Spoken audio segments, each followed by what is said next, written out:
Apa pentingnya cara berpikir kreatif? Di dunia kerja tentu kerap menjumpai banyak sekali permasalahan, baik itu berkaitan dengan personal maupun perusahaan. Namun, seringkali suatu penyelesaian tidak membuahkan hasil, sehingga perlu memutar otak untuk mencapai solusi terbaik. Pertama, menciptakan produk lebih unggul. Produk yang memiliki kualitas terbaik dengan berbagai keunggulan tentu lebih disukai oleh konsumen, karena mereka akan mendapatkan manfaat yang lebih dan tidak yang diperoleh dari produk lain. Untuk menciptakan, perlu kemampuan creative thinking. Selain kreatif, perusahaan juga memerlukan kemampuan berpikir secara analitis dan kritis. Ini dibutuhkan untuk mengetahui kebutuhan serta keinginan konsumen. Selain itu juga dapat melihat peluang dan potensi pasar. Ciri-ciri berpikir kreatif. Yang pertama, ada aspek kognitif. Ciri-ciri kreativitas yang berhubungan dengan kemampuan berpikir kreatif atau divergen, yang ditandai dengan adanya beberapa keterampilan tertentu, seperti keterampilan berpikir yang lancar, berpikir yang luwes atau fleksibel, berpikir orisinal, dan keterampilan merinci, serta keterampilan menilai. Makin kreatif seseorang, makin banyak ciri-ciri yang melekat pada dirinya. Yang kedua, ada aspek afektif. Ciri-ciri kreatif yang lebih berkaitan dengan sikap atau perasaan seseorang yang ditandai dengan berbagai perasaan tertentu, seperti rasa ingin tahu, bersifat imajinatif atau fantasi, sifat berani mengambil resiko, sikap menghargai, percaya diri, keterbukaan terhadap pengalaman baru. Inilah pentingnya kemampuan dalam berpikir dengan penuh kreatif. Yang pertama dapat menciptakan produk lebih unggul, yang kedua menghandle berbagai situasi, ketiga meningkatkan optimisme, dan yang keempat menyebarkan semangat secara luas. Selanjutnya, indikator berpikir kreatif. Yang pertama, kelancaran berpikir, yaitu kemampuan untuk menghasilkan banyak ide yang keluar dari pemikir seseorang secara cepat.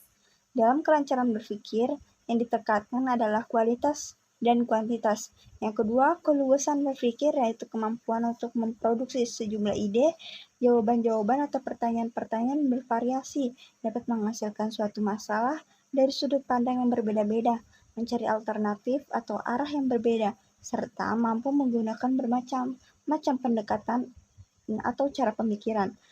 Orang kreatif adalah orang yang luas dalam berpikir. Mereka mudah dapat meningkatkan cara berpikir lama menggantikan dengan cara pikir yang baru. Elaborasi, yaitu kemampuan mengembangkan gagasan dan menambahkan atau memperinci detail-detail dari suatu proyek atau gagasan situasi sehingga menjadi lebih baik. Originalitas, yaitu kemampuan untuk mencetus gagasan unik atau kemampuan untuk mencetus gagasan asli. Adapun tahap-tahap proses berpikir kreatif. Yang pertama pada tahap ini adalah persiapan. Individu berusaha mengumpulkan informasi atau data untuk memecahkan masalah yang dihadapi. Individu mencoba memikirkan alternatif pemecahan masalah yang dihadapi dengan bekal ilmu, pengetahuan, dan pengalaman yang dimiliki. Individu mencoba menjejaki jalan yang mungkin ditempuh untuk memecahkan masalah tersebut. Namun pada tahap ini belum ada arah yang tepat meskipun telah mampu untuk mengeksplorasikan berbagai alternatif pemecahan masalah. Yang kedua adalah inkubasi. Pada tahap ini, proses pemecahan masalah dialami dalam alam prasadar. Individu seakan-akan melupakannya. Jadi pada tahap ini, individu seakan-akan melepaskan diri dari masalah yang dihadapinya untuk sementara waktu. Dalam artinya, tidak memikirkan secara sadar, melainkan mengedepankan dalam alam prasadar. Proses ini bisa lama, bisa pula sebentar, sampai kemudian inspirasi atau pemecahan masalah muncul. Yang ketiga, iluminasi. Pada tahap ini telah timbul inspirasi atau gagasan baru, serta proses psikologi yang mengawali dan mengikuti munculnya inspirasi atau gagasan baru. Proses ini timbul setelah diendapkannya dalam waktu tertentu. Keempat adalah verifikasi. Pada tahap ini, gagasan yang timbul dievaluasi secara kritis atau konvergen, serta di tahap pada realitas. Pada tahap ini, pemikir dan sikap spontan harus diikuti oleh pemikir selektif dan sengaja. Penerima secara spontan juga harus diikuti oleh pemikir secara kreatif dan sengaja.